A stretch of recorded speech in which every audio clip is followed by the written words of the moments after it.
अगर आपके जीवन में कोई ऐसा व्यक्ति है जो बिल्कुल अस्त व्यस्त और लक्ष्य विहीन हो, हमेशा दुखी और विचलित रहता हो, तो उसी पल में उस व्यक्ति की बेइज्जती करने से, उसको जलील करने से आपको लगता है कि उसके जीवन में कोई नया परिवर्तन हो सकता है, तो उस पल आप एकदम रहम न करें।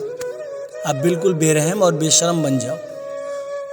उस व्यक्ति को इस तरह से जलील करो, इस तरह से बेइज्जत करो कि उसका ईमान जगने पर मजबूर हो जाए।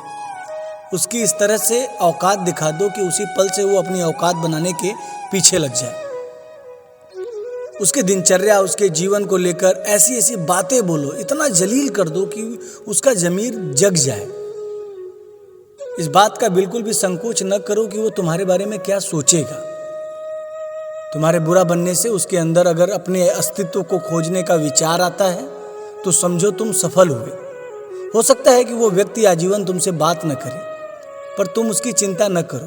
तुम जो करोगे उस व्यक्ति के भले के लिए ही करोगे, क्योंकि तुम उसके अपने हो। तुम्हारी इस तरह की बातें उसके अंतरात्मा को झकझोर देंगी और फिर संभवतः वो व्यक्ति अपने अस्तित्व की खोज में, अपने लक्ष्य की खोज में निकल जाएगा, क्योंकि उसके अपमान में तुम यही कहोगे जो उसे लगे।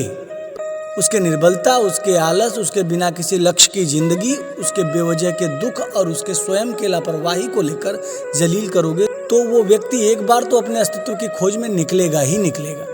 और फिर एक दिन जब वो पूर्ण रूप से अपने नीरस जीवन से निकलकर एक नया जीवन और उच्चतम सुखी जीवन जिएगा, तो संभवतः है कि एक दिन वो आपसे भी नफरत करना बंद कर देगा और उसको आपसे कोई शिकायत भी नहीं रहेगी।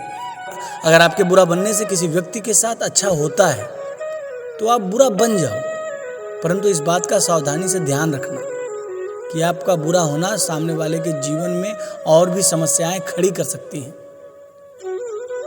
इसलिए जो भी करें सोच समझ कर करें, सावधानी से करें,